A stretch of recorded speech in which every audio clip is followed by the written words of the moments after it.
thank you, Joe, for taking time out of your schedule with us here at the Grow Givers Project to share your experience and just the invaluable contributions you've made to the community. For the fellow Grow Givers who are listening, we make an effort week in and week out to provide you with content, individuals, strategies, tactics, and experiences to help you level up and grow your business. And it's a privilege to have you with us, Joe. If you don't mind, give our audience a little bit of your background and what's most important to you at this point. Sure. So my name is Joe Rashid. I am the executive director of East Warren Development Corp. I guess founder and executive director, because I started it as well. We're about a 6-year-old nonprofit on the far east side of Detroit. I'm a born and raised Detroiter. I'm a West Sider who lived on the east side for about 12 years, but now back on the west side, but still doing great work on the east side, right? So we are really building off a lot of the work that I've done around the city. I used to work in Southwest Detroit. I worked in Brightmoor, and now over in Morningside, East English Village, and Cornerstone Village neighborhoods on East Warren. Um, you know, basically, there's sometimes a tired narrative that's I mean, I don't know if it's necessarily a tired narrative. It's a reality, right? Downtown and Midtown are great, but what about the neighborhoods? And Mhm. how do we actually bring a neighborhood-based commercial corridor back? And for me, I've been spending about the past 10 years trying to figure out, okay, East Warren had great bones. It is a commercial corridor, a lot like a lot of other commercial corridors I worked on, throughout my career.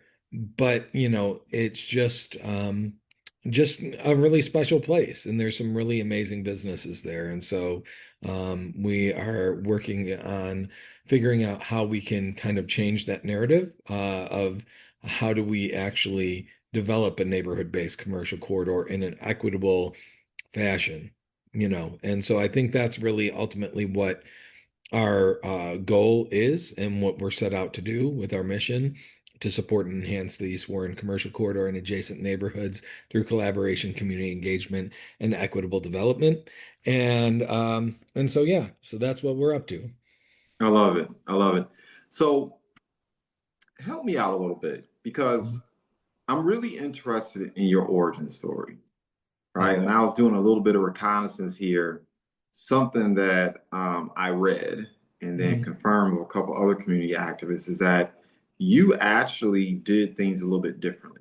Normally, when I talk to a developer or somebody's involved in real estate or construction, they have these ideals in their head. Mhm. And then they take these ideals and make an attempt, I guess, to curate the environment around them. But what Sure. was interesting to me about you is you've actually spent years in the community knocking on doors. I think Yeah. I read somewhere and I was like, I'm not ready to say that's an exaggeration because I know I've done it. Mhm. But I read an article that said you knocked on 8,000 doors to figure out what people wanted in the community. Yeah. Talk to No. me a little bit. What inspired you to do that? What did you learn from that experience? Yeah, so I physically didn't knock on those 8,000 doors. That'd be great if I did. But Okay. we hired neighborhood residents to go out and do that surveying, right? Okay. And what we heard from that was, and I guess backing up from that, like I come from a community organizing background. I used to organize and do school-based organizing in the city back in the mid 2000s. Um, Mm. I come from kind of a more of a social justice background. Um, my aunts and uncles started the Evergreen Alliance, which protested against the incinerator. My dad's issue was uh, the public financing of stadiums, and he started the Tiger Stadium Fan Club. And my mom's issue was more the closing of the Catholic churches around the city because there were centers and neighborhoods that were closing, and they in some cases were the only place offering those vital resources that a neighborhood needed. And closing those centers really decimated a lot of the neighborhoods around the city. And so I came up as part of those social justice movements, kind of. Um, coming up, and then was a community organizer for a while and have been doing, community engagement and pretty much throughout my entire career, in community development over the last 25 years or so. And and so yeah, so it was really important to knock on doors, hear from residents, what is it that they want to see. Myself and my good friend Lauren Hood, and Dr. Elena Jackson. We started a cooperative consulting firm. And as part of the East Warren Cadue planning process, we did the community engagement for that process right around the same time I was starting East Warren development. Hmm. And I think that helped me listen to, over 2,000 residents throughout the planning process. And then from there, we were able to gain funding to hire residents to actually go out and do that door knocking, to provide us with that data about what people want to see. And we heard a lot of people want grocery stores and they want restaurants and um, they want coffee shops and bookstores. And a lot of what they were saying is they wanted third spaces in their community again. The East Warren commercial corridor got down to about 36% occupancy by around 2015 or 16.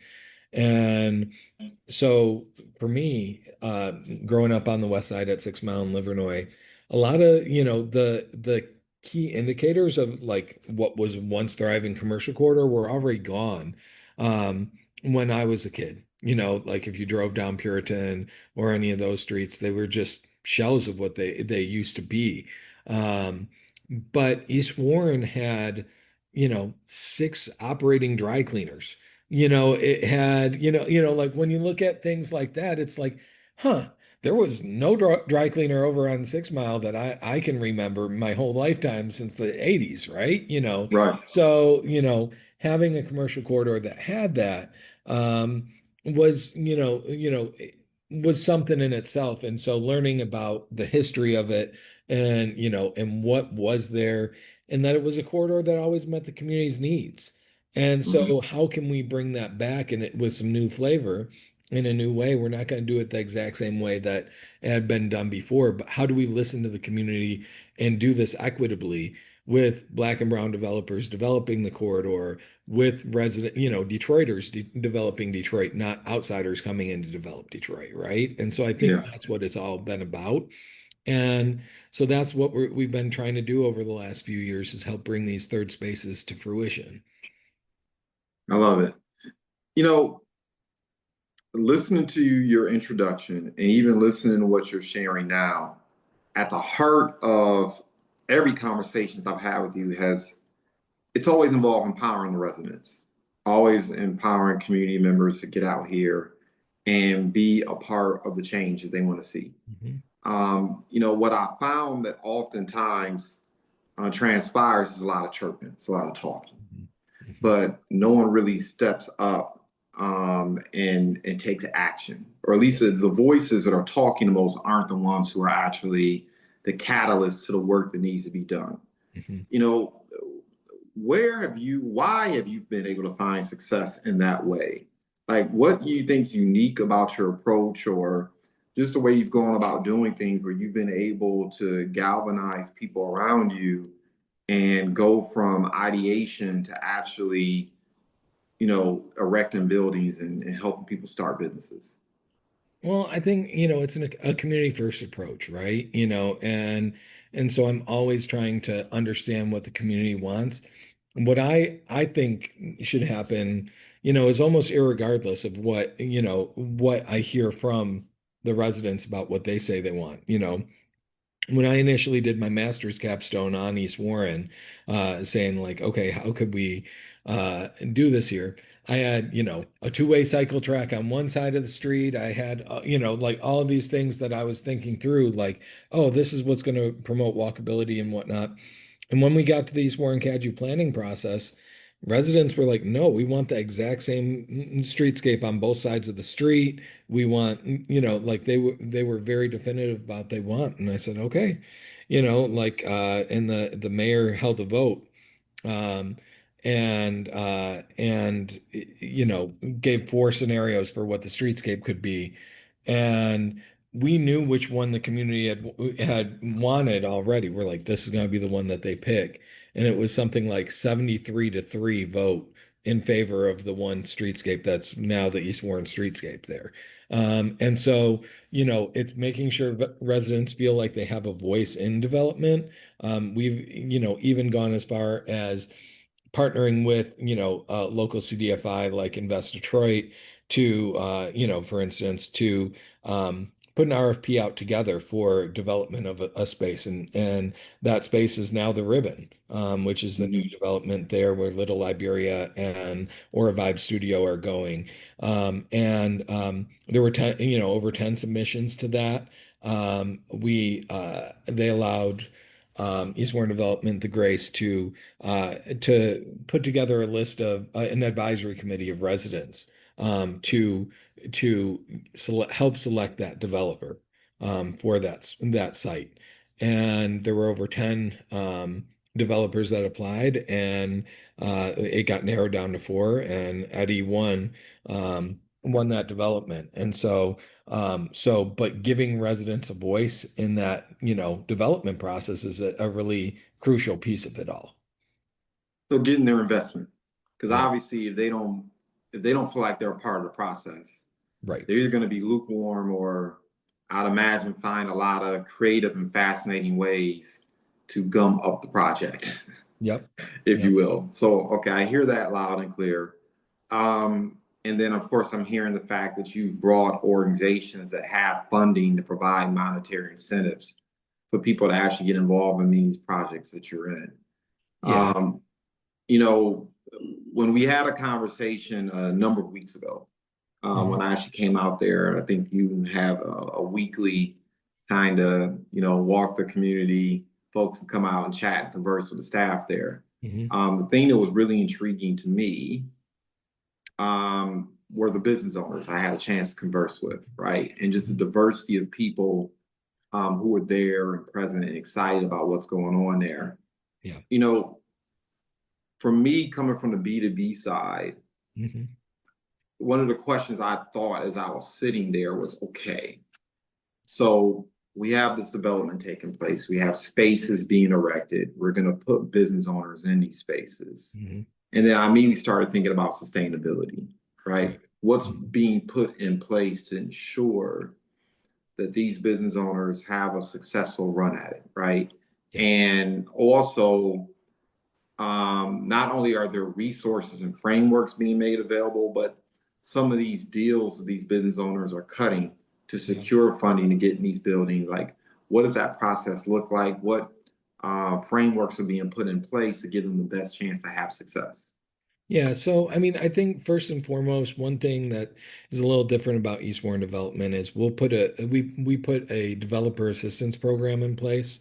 So Mhm. we will walk side by side with someone who wants to develop in a community-oriented way, that is, a Detroit resident or someone who just has shown up and been in Detroit, showing that they're want to be part of the community, right? Mhm. Um, and we will sign a representation agreement with them to garnish trust amongst funders in that development initially, right? And walk through that process with them together, help them build their capital stack, maybe even put together a rough pro forma for them to, just begin that conversation.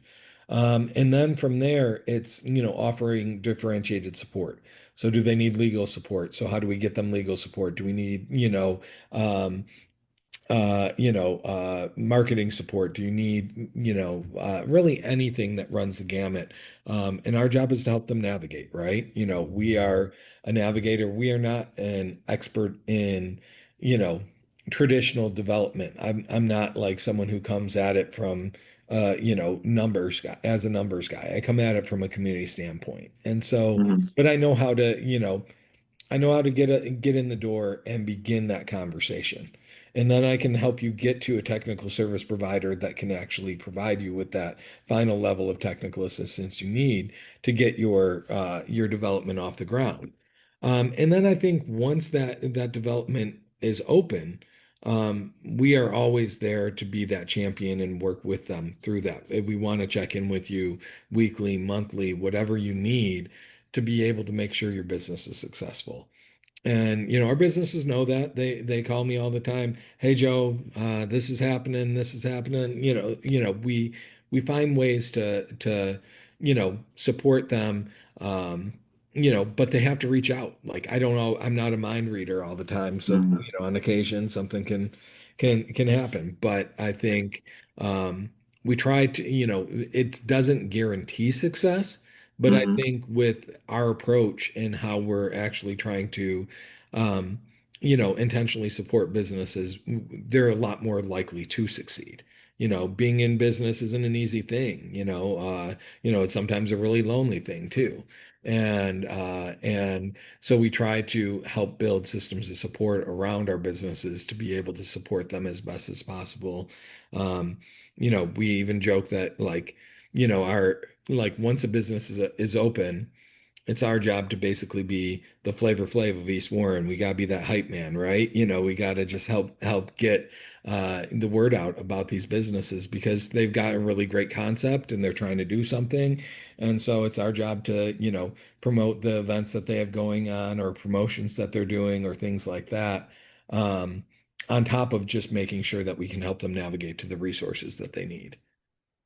So talk to me a little bit, like what does the process look like, right? A business owner or an aspiring business owner that's Mhm. looking to navigate this process. So somebody's been ideating on an ideal.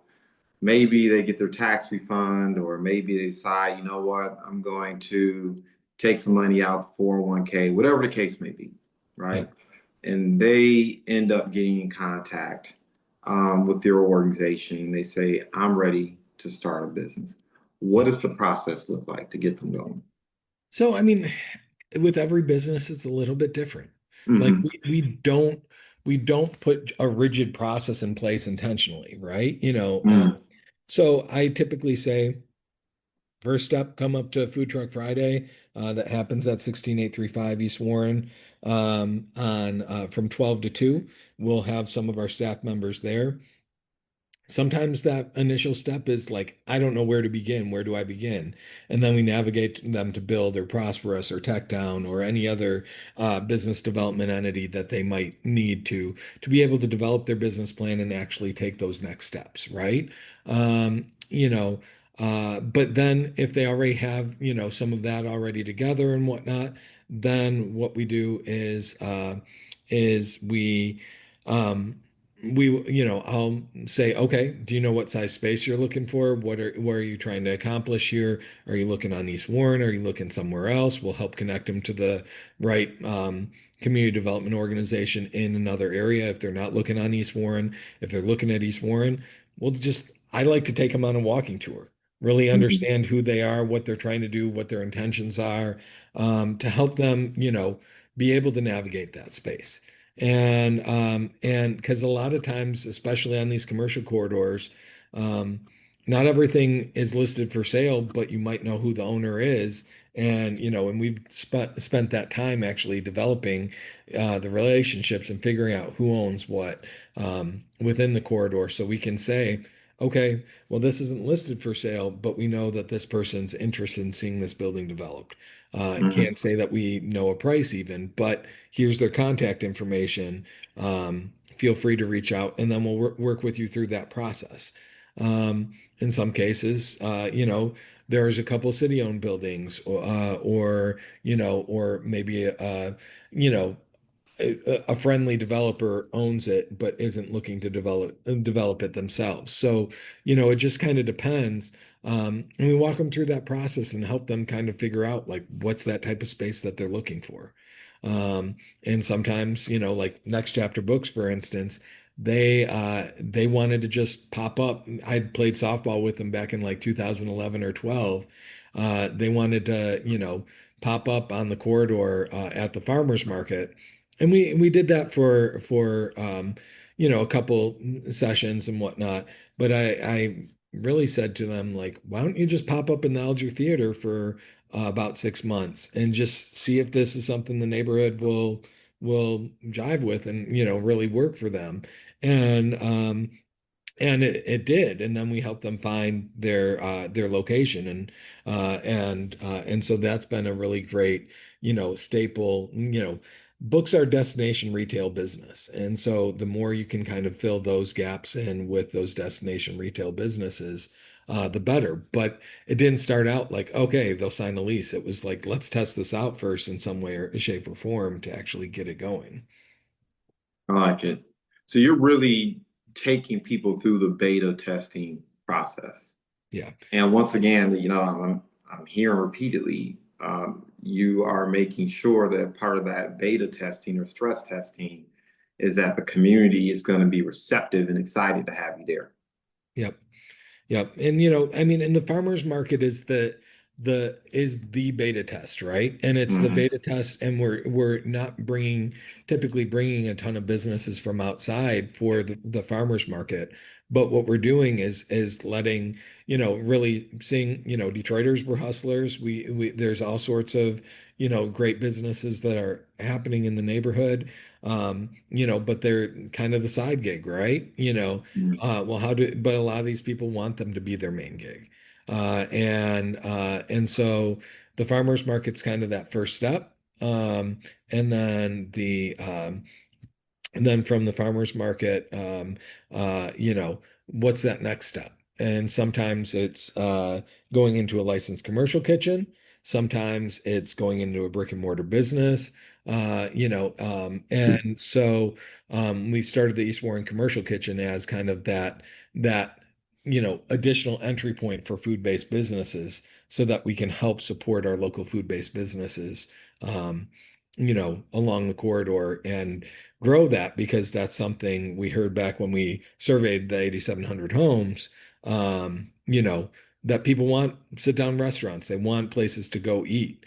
Um, and so if we can't help our neighborhood-based businesses actually get to that point, we're not doing a service. It's great that we have some incredible restaurants coming, but how do we make sure these other businesses have that same opportunity? And so we need to help them grow and scale too. I like it. I like it. What's been some of the biggest challenges to making this vision come to fruition for you? Yeah, I mean, it's always two steps forward, one step back. Hmm. But you're moving forward, right? And so I think that with that, it can be any number of things that can get in your way, right? You might think you're buying the entire parking lot, for the Pizza Hut that we bought, right? But you only bought one of the three parcels, so now it takes you 3 years to acquire all the land to do what you wanted to do. It might be that ownership of one of those lots changes in the middle of it, right? It might Hmm. be that DTE has a line that goes right under where your development goes, and they forgot to mention it in plan review. So now you are delayed by 6 months for that. So you never know, right? Doing development in Detroit is not for the faint of heart. You have to be a really resilient personality to be able to deal with that, because I definitely have a few more gray hairs than I had at the beginning of this process going through it, right? But that being said, it can be tremendously rewarding. And seeing the community come out and support the farmers market, seeing the community come out and support these food trucks, and seeing, some of the new businesses like the Savoy or Detroit Pepper Company or Morningside Cafe, filled up with patrons is just like, that's a huge reward in itself, right? And so that's really the ultimate goal, is to build density on this corridor to the point where, these businesses are just thriving. And sometimes these businesses are a little bit on an island right now. And so that's part of getting the development happening, so we can create the density needed to be able to really support businesses here on East Warren. So something I've heard you share repeatedly, you're using words like density. Hmm. Um, um, you're using language like businesses that, and I'm just going to change the diction a little bit for the average Joe, but you're really speaking about creating businesses that create traffic, Yeah. right? That contribute to that destination Hmm. businesses, if you Hmm. will, Hmm. right?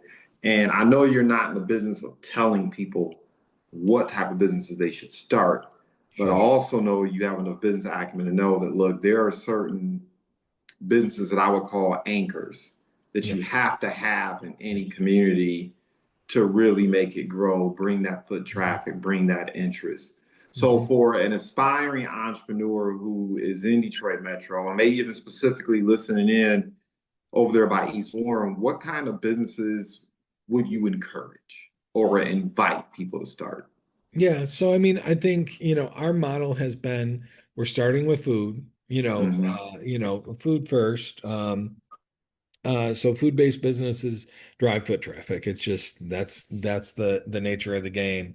And so you start with food, you build in with destination retail. So we have um, uh, next chapter books, and we have a couple of the ceramic artists from Pewabic who are looking to open Detroit Ceramic Works, because who knew that there was um, you know uh, no distributor for pottery supplies within 100 miles of Detroit.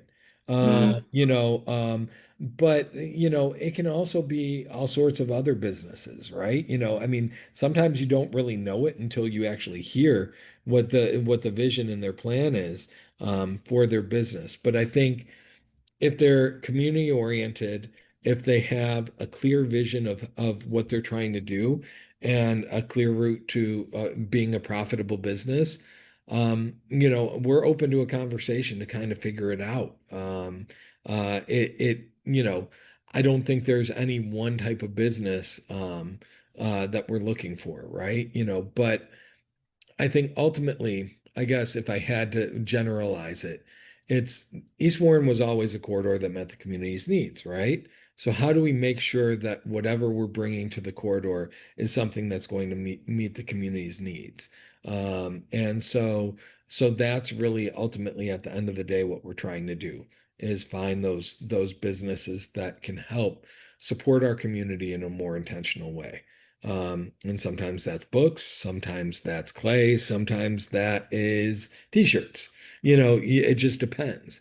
Um, but ultimately, um, we are just there, like we don't control all the real estate on East Warren, and we don't want to. It's really intentional that we want a diversity of developers and entrepreneurs on our corridor. We really I think the big thing for us is what can we do to help people own property in on their own commercial corridor? And so the more neighborhood driven businesses we can have, the better. We're not looking for big box stores. We'll let, some of the other streets around have those big box retailers. We want a great eclectic mix of local neighborhood driven businesses. And so that's really ultimately at the end of the day what we're looking for. And if it's a neighborhood resident that's opening a business, I trust that them as a resident, they know their community. Just Mhm. so they know their target audience, they know their demographic, and if they need to, they're not 100% sure if they can work or not. Well, then come test it out at the farmers market. It's a great way to do it. It Mhm. doesn't have to be going into a you know, $200,000 build out to be able to figure out that you actually have a successful business. You can do Mhm. it for a few hundred at the farmer's market, right? Which is a much lower lift. And then we can work our way up to actually having that $200,000 build out if that's a path that they want to go. Yeah. So you've painted a picture in terms of maybe what some of the challenges are on a micro level, right? Mhm. Just the everyday operations of establishing a business and revitalizing the corridor. Mhm. What challenges do you think entrepreneurs and business owners need to be aware of on a macro level, right? So I think the big thing to really understand is that outside of downtown and midtown, um, commercial corridors in Detroit aren't really bankable. And I guess the Mm, easiest way to digest that is, back around 2012, majority of our housing stock wasn't bankable. hmm So thinking about it, like you had to be at about a $50,000 threshold for a mortgage company to want to give you a mortgage, right?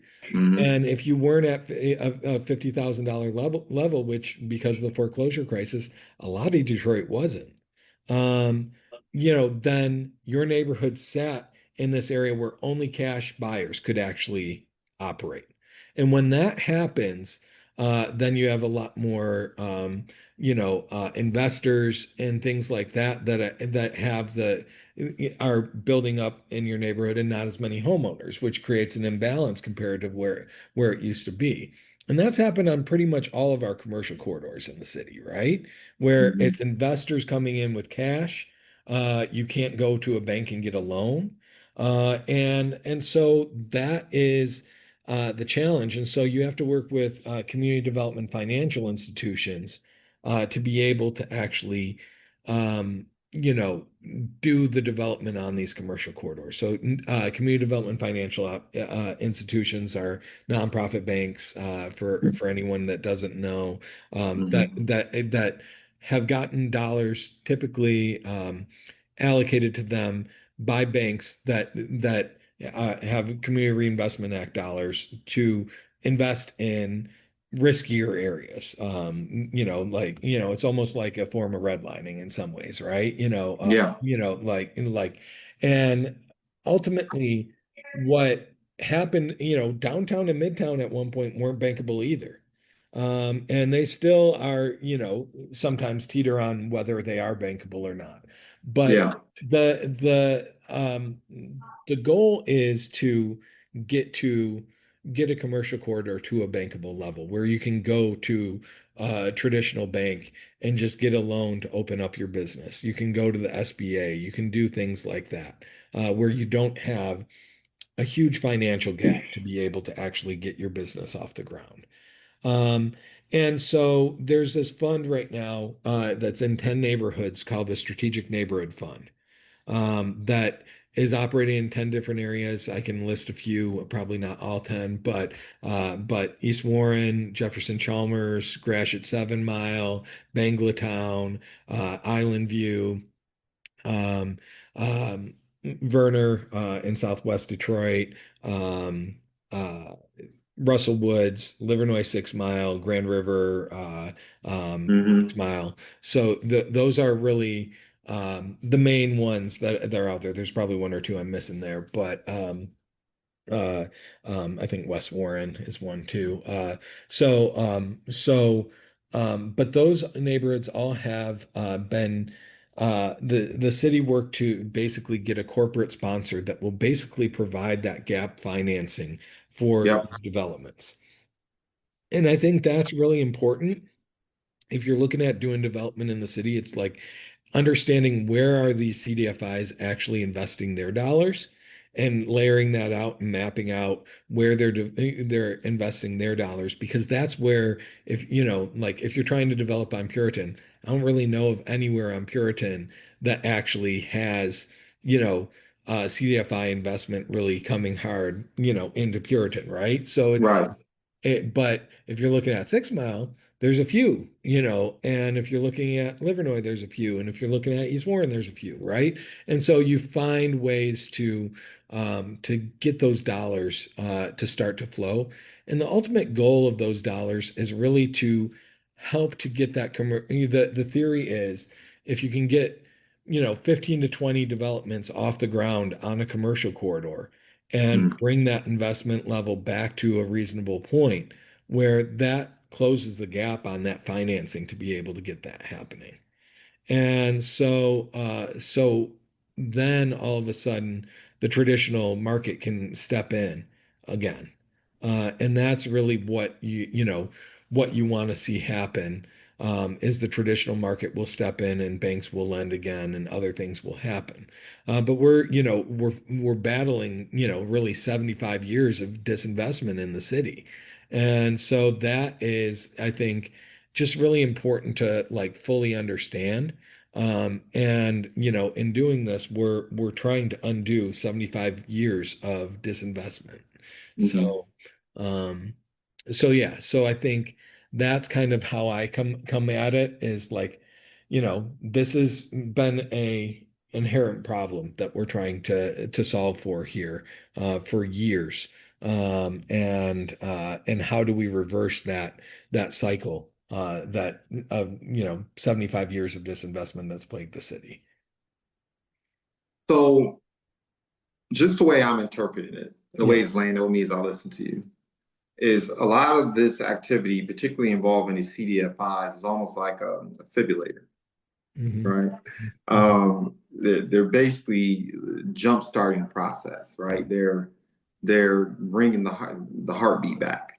Right. So traditional models, if you will, or methodologies can work again in certain Right. communities. Yep. You know, one of my biggest concerns is this, and I'd be curious to know how you respond to it, Hmm.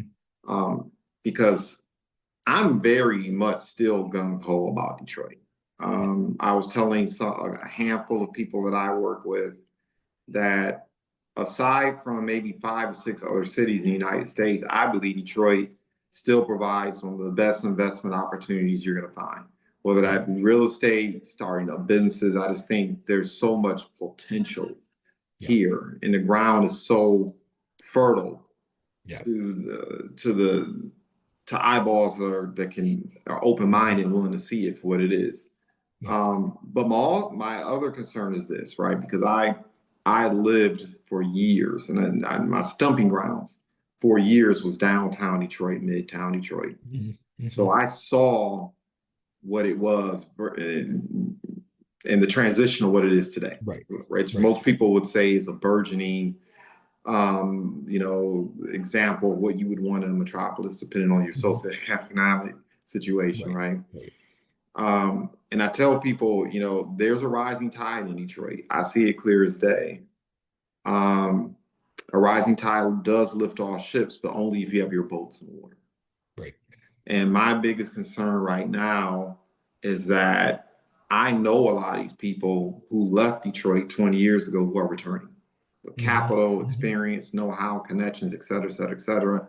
Right. Those are the ones whom I see are winning. And then, of course, where I lived at, I was surrounded by New Yorkers. I was surrounded by people from Texas. I was surrounded by people from Florida. I was surrounded Hmm. by people from Wisconsin. I was surrounded by people from, I mean, all these different states who are Hmm. relocating here to Detroit. And I'm Sure. not mad with them. They're doing what Right. I would do if I had capital and resources, you know, Right. found fertile ground and could get it Yep. at a discount and it's mad arbitrage, I'm gonna do it too. Hmm. Hmm. But I don't see enough Detroiters who've been here 5, 10, 15, 20, 30 years putting their boats in the water and participating. Yeah. What's your message to them? Like what do people need to do? Yeah. What So do they I need to come to the table with or be prepared to do? Yeah, so I think, ultimately for me, um, it's like for years it was outsiders developing Detroit for Mm-hmm. years, right? And I've found that that's shifted over the last 5 to 10 years, especially. Mm-hmm. And that like one of those programs that there's I guess two programs I look at that really help you understand how to play the game and do it. Mm-hmm. um, and I would really suggest that anyone who's interested go through and research one of these programs. One is Chase Cantrell's Building Community Value program. Um, Base Cantrell. Building community value. Chase is a really great guy, great friend of mine. I went through that program. I try to put all my full-time staff through that program so that they Mm-hmm. understand how Detroiters can develop Detroit. Above everything else, you're building a network of other Detroiters that are looking to do the same thing, right? Mm-hmm. So one helps you understand how to navigate those hoops and things like that, but you're building your own support system and network there. You know, Mm-hmm. um, Brandon and Damon, who are developing the deco down the street from our office, is you know, Brendan Hodges and Damon Dickerson and Tribe Development. You know, Brandon was an advisor in the class. Damon was an architect who was going through the class, and now there are developers on that. Eddie Carrington, who I mentioned earlier from the Ribbon, also went through that program. Eddie also went through the other program that I'll mention, and that is the Equitable Development Initiative through Capital Impact Partners. The Um, Equitable Development Initiative. Yep. And so Okay. those are two programs that are designed to help Detroiters develop Detroit, right? So I think those are really two of the most impactful programs you can go through if you're looking to do development and do it right. And and then I think, and then if you're looking at small business support, then you got to look at your Prosperous, Tech Town, Build Institute, and those types of programs, right? There's plenty others out there, but those are three of the bigger ones that you can, access pretty frequently to be able to actually, if you're looking to develop a business. Uh, Hmm. and so I think those two programs in themselves are really key to it. And then if you're like, well, you mentioned these CDFI things, what CDFIs are out there and what are they funding and whatnot. You can type in on Google, just type in CDFI Grid Detroit, and that will give you a list of all the CDFIs who are working in Detroit and um, what they actually fund. Some fund housing, some fund early childhood, some fund mixed use development, some just our small business development. And some will give grants, some will give loans, and so you can start to kind of figure out what it is that you're looking for. And then, stop by and talk to me. I can help you kind of navigate through some of these hoops and hurdles too. But also just like look up where the community development organization in your neighborhood is. If you have a specific neighborhood that you're trying to get something going in, almost every neighborhood, almost every neighborhood in the city has some type of community development organization that's supporting those neighborhoods. And so that's really, great place to start is just to start to have that conversation, meet with your local representatives too, is a really great way to do that. But I think that's really how you can really get a lay of the land and figure out what's happening around the city. Yeah. Last question, and like I Yep. said, I'm just curious because I'm gonna get as much out of you as I Mhm. can in terms of Mhm. frameworks and thinking about how to position yourself to have success in this current environment. Yeah. But I'll tell you something I've been mulling around thinking about a lot. And I'm not one of these doomsday people, right? When it comes Yep. to AI and technology, Yep. Yep. um, but I am acutely aware of the fact that it's going to be extremely disruptive. And I had a conversation once again with a group of business owners, and I shared with them how, it took decades for us to transition from a horse buggy to driving vehicles, Mhm. right? Mhm. And so in that period of time, generations kind of had an opportunity to adjust to the Mhm. changing Mhm. conditions. But even during that period, we still had the depression. We had Right. recessions, the whole Right. 9 yards. It was rocky, right? Mhm. And now when you look at AI and what's going on in that space, it's not going to be decades. Like Mhm. it's literally going to change the landscape and how we live in a matter of maybe some people say the next 2 years, maybe definitely next 5, 7 years. Mhm. It's going to be Mhm. dramatic. Right. So it's not like you're going to have people who have the opportunity to pivot and make the adjustment in such a short amount of time. Mhm. Mhm. And my biggest concern, the flip side, I'm very excited about it, is I really feel like most people, AI is still brand new to them. It's been here forever, but in terms of actually engaging in technology, it's still brand new to everybody. It's kind of like a level playing field. Sure. But my concern is that, and I'll just say Detroiters, quote unquote, Mhm. Mhm. my biggest concern is that I don't think Detroiters really realize that if you don't get a handle on this thing, if you don't learn how to utilize these tools, or if you don't put yourself out front on the cutting edge of learning and introducing these tools and Yeah. creating businesses around them, you can go the way to dinosaur. Hmm. And I'm curious to know with not individuals in your circle, the conversations you're having with entrepreneurs and business owners and people in the community, whether that's like on the tip of their tongues, that is that top of mind. Because I'm not reading the newspaper, I'm not having conversations, community groups Sure, where people are really talking about this, at least sure. not in my circles. Yeah, I mean, I think ultimately, like we've done a few programs. We have a kind of a program at East Warren Development called Let's Get Digital East Warren, Mm-hmm. that is really about helping our entrepreneurs like navigate how to get to get online and actually digitize their business in different ways. Mm-hmm. Um, things are changing very rapidly, as you're saying. So, like, the more that changes, the more you have to, try to keep up with it and go.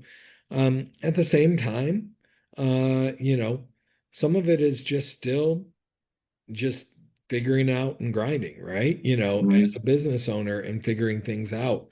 The one thing that's not going to change is people are going to need to eat. So if you have good food, people are gonna have to figure out how to eat.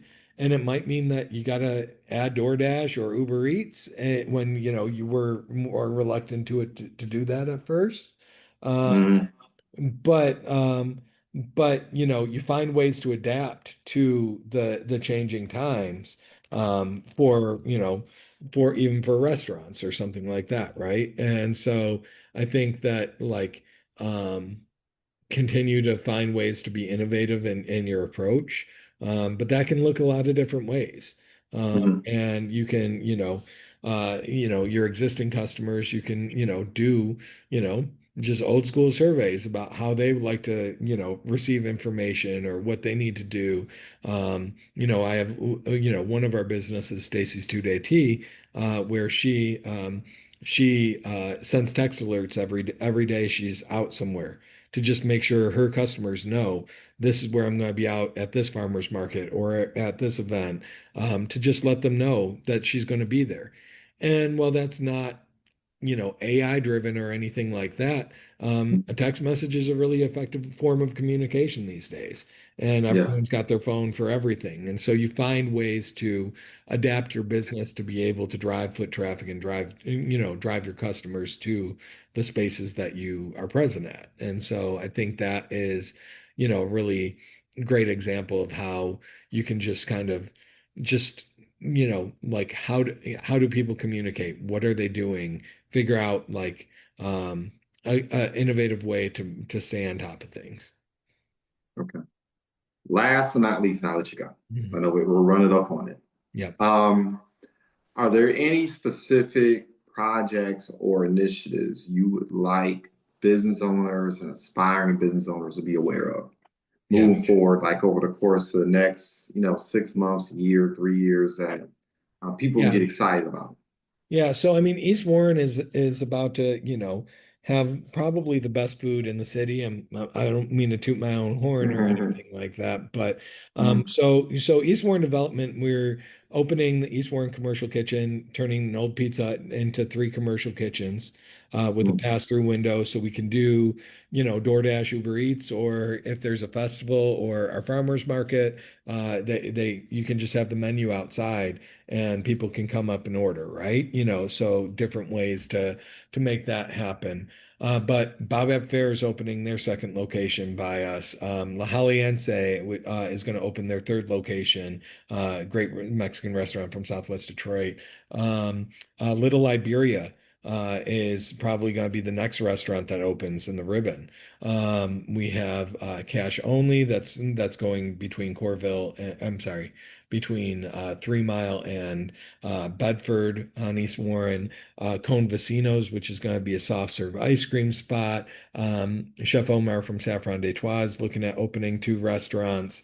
And so things are really going to change. And we already have the Savoy, which has steak, seafood, and jazz on the corridor, and great carryout places like Detroit Pepper Company on the corridor as well. So, Mhm. there's going to be a really um, wide variety of things happening. And then next door to the old Pizza Hut, we're developing the East Warren public market. And so it'll be a four-season farmers market with, small micro retail spaces in it as well.